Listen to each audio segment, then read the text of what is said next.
Hi everybody and welcome back to Lunch Bunch for ages birth to 5. This is our lunchtime story time specific for summer. And today we are going to read Monsters, Inc., the Pixar movie, the book about the movie. It's adapted by Catherine Hapka, illustrated by the Disney Storybook artists. Screams and scares. A little boy lay in bed fast asleep. Suddenly, his eyes popped open. What was that sound? Squeak, went the closet door, but when the boy sat up, he saw that the door was shut. With a sigh, he settled back into bed. Suddenly, a dark shadow loomed over his bed. It was a monster. Ah, screamed the boy. Ah, screamed the monster.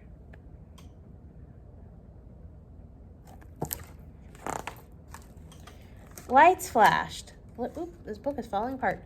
Lights flashed. The little boy in his room weren't real after all. This was a training room at Monsters, Inc., where new employees learned to be scarers.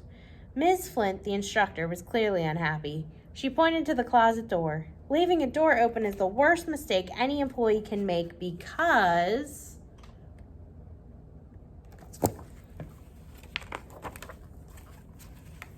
this poor thing is falling apart. It could let in a child, Mr. Waternoose, the CEO of Monsters, Inc., finished the sentence. Monsters thought children and even their toys and clothes were very dangerous. Still, monsters needed kids because their screams made energy. So every night, scarers entered the human world through kids' closet doors to collect scream energy. It was a risky job. Waternoose sighed. These new scarers needed a lot of help.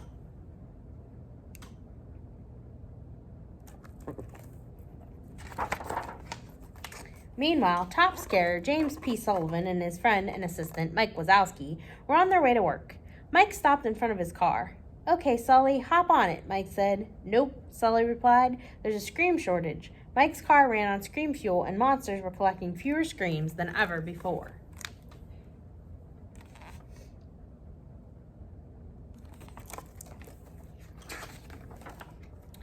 When they walked into Monsters, Inc., Mike stopped to chat with his girlfriend, Celia. It was her birthday, so he told her he was going to take her to dinner at her favorite restaurant. I'll see you at 5:01 and not a minute later, Mike said before heading to the locker room. As Mike sat by his locker getting ready for work, a creepy monster oozed out of the shadows. Wazowski, the monster said mockingly. Mike shrieked. It was Randall, another scare and Sully's biggest rival. I'm in the zone today, Randall bragged, going to be doing some serious scaring.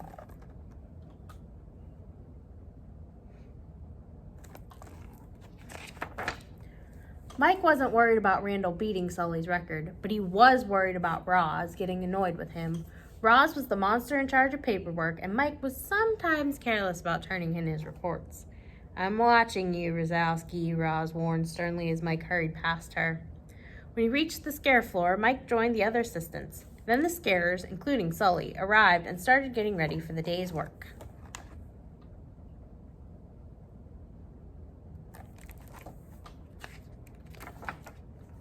Soon the scarers started jumping in and out of doors collecting screams. Sully and Mike were having a great day. Sully even captured a big bunch of screams at a slumber party.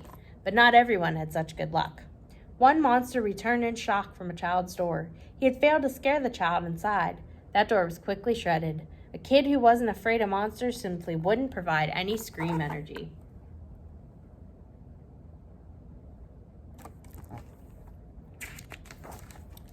Kids these days, they just don't get scared like they used to, Waternoose mumbled as he watched. Suddenly, a scarer named George emerged from a door. He had a child's sock stuck to his back. 2319, his assistant screamed. Alarm sounded. Agents from the CDA, the Child Detection Agency, rushed to decontaminate George and blow up the toxic sock.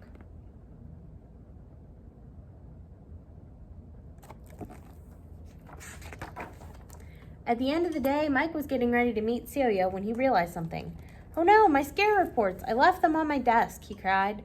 Sully offered to take care of the paperwork so Mike wouldn't be late for his date. But when Sully walked back into the empty scare floor, he noticed something odd. One kid's door hadn't been put away. Sully peeked warily through the door. Hello? Is anybody scaring in here?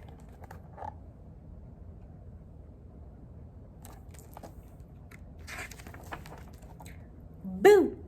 As Sully turned to leave, he heard a thump. He turned around and saw a little girl clinging to his tail. Ah, he screamed in terror. The kid was touching him.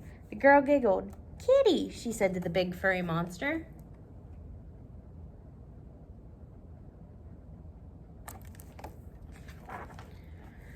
Sully knew he had to do something. That kid was dangerous. He tried to put her back in her room, but he tripped and ended up covered with kid stuff.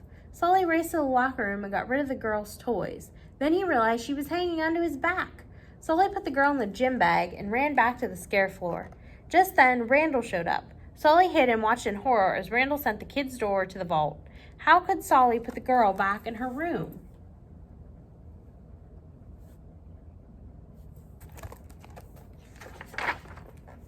Meanwhile, Mike and Celia were enjoying a romantic meal. You know, I was just thinking about the first time I laid eye on you. How pretty you looked, Mike cooed. Just then, Sully appeared in the window. Sully came inside and sat down. Hi, guys, he said, sitting his bag under the table. Look, in the bag, he whispered to Mike.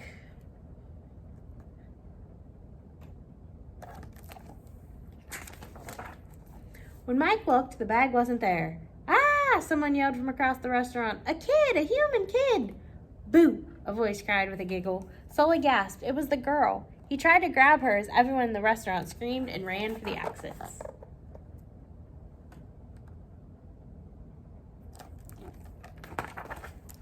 Within minutes, the CDA swarmed the restaurant. Mike wanted to get to Celia, but he needed to help Sully sneak away with the girl. Back at home, they tried to figure out what to do. They dressed in protective gear to stay safe from the girl as she happily explored the apartment. They were terrified of her. When she cried, the lights flashed. When she laughed, they flashed even brighter.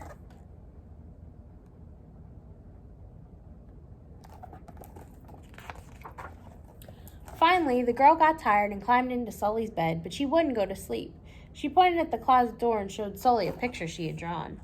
Hey, that looks like Randall, Sully said. Suddenly he understood. Randall was the girl's assigned monster. She was scared of him. To comfort her, Sully showed her that the closet was empty. No monsters there. When the girl finally fell asleep, Sully watched her for a few minutes. She didn't look very dangerous at all.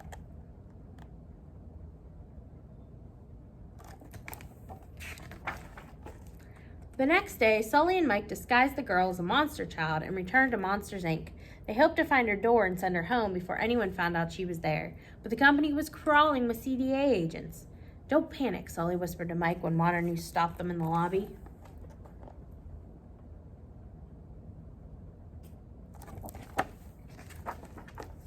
Sully made his way to the locker room with Mike and the girl.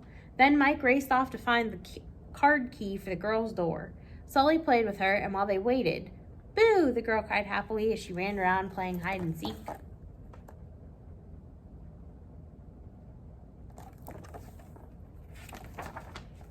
Just as Mike returned, Randall entered the men's room. The friends hid while Randall asked his assistant, Fungus, about the girl and said something about a machine. What were they talking about? Sully wondered aloud after Randall left.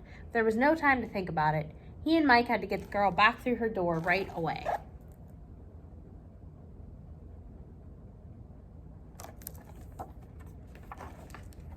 None of the other monsters noticed that anything was wrong as Mike and Sully took the girl to the scare floor. There was a problem. Mike had the wrong card. Mike, this isn't Boo's door, Sully protested. Mike was shocked that Sully had named the girl. Once you name it, you start getting attached to it, he exclaimed. While they bickered, Boo slipped away.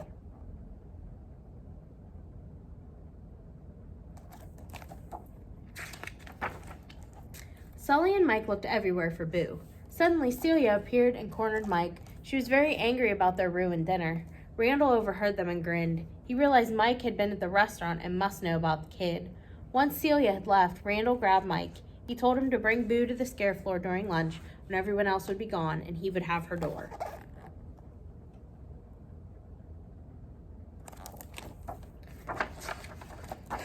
Sully was still looking for Boo when he spotted a piece of her costume in the trash compactor. Tearfully, Sully picked up the cube of trash, fearing the worst. Just then he heard a familiar voice. Boo was alive. She was with a group of monster kids. Kitty, Boo called when she saw Sully. She giggled, which made the lights flicker and pop. The other monsters in the hall cried out in fright. Sully had to get Boo back to her door.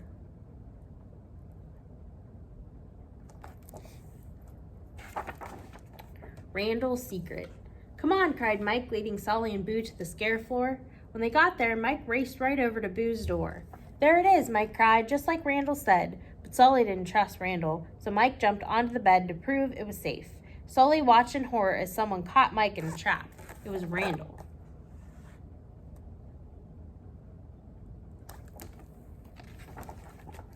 Thinking he had trapped Boo, Randall raced off with the box. Now Sully had to rescue Mike. He and Boo followed Randall through a hidden door.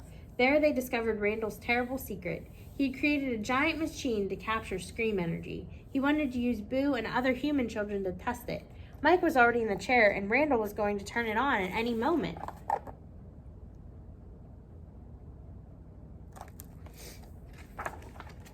Sully managed to rescue Mike from Randall. "Follow me," Sully cried. "I have an idea." Sully went straight to Waternoose, the most trusted monster at Monsters, Inc., to get some help. Waternoose was shocked to see Boo. "It's not our fault, it's Randall's," Mike told Waternoose while Sully tried to comfort a frightened Boo.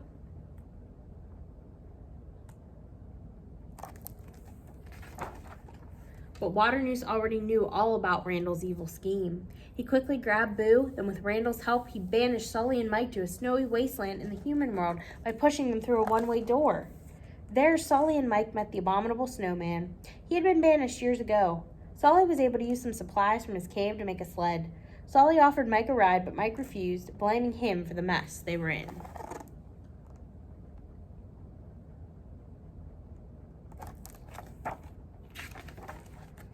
On his own, Sully found his way to a human village and burst back into the monster's world through a child's closet door. He reached Randall's machine just in time to see Boo being strapped into it. "Kitty!" Boo cried as soon as she saw Sully. Sully smashed the machine and grabbed the little girl.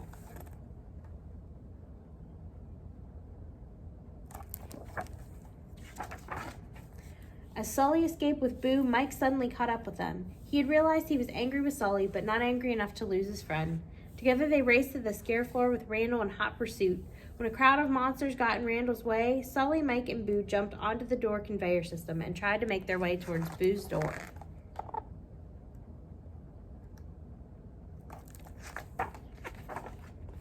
But her door kept moving away from them. The friends simply needed more power to help them reach Boo's door. Sully had an idea.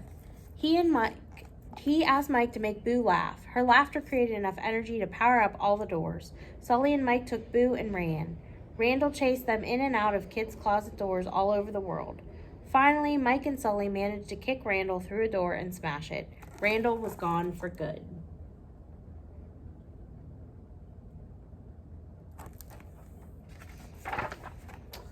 But now Waternoose was after them. While Mike distracted the CDA, Sully took Boo and ran. Waternoose chased them right through Boo's door into her room. Sully tried to convince Waternoose to let Boo go, but Waternoose refused. He said he'd bring 1,000 kids into the monster world to end the scream shortage and save Monsters, Inc. Little did he know, he was really in the scares training room. The CDA was watching, and Mike had taped every shocking word Waternoose had said.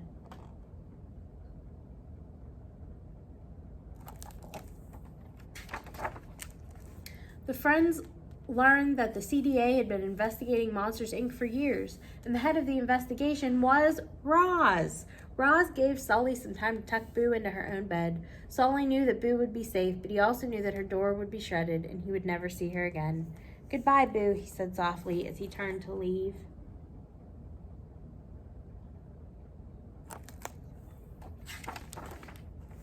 From that day on, Monsters, Inc. was a different company. As Sully had discovered, kids' laughter was much more powerful than their screams. Instead of scaring children, the monsters made them laugh. The energy crisis was over. Mike became one of the top laugh collectors, and Sully was the company's new president, but he still missed Boo. Then one day, Mike surprised him. He'd rebuilt Boo's door so Sully could visit her.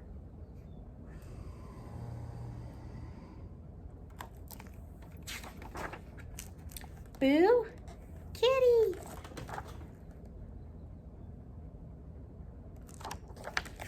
And that is the end of our story. We hope you enjoyed this story with your lunch. We hope you're enjoying your summer vacation, and we can't wait to see you back at the library soon. Have a great day.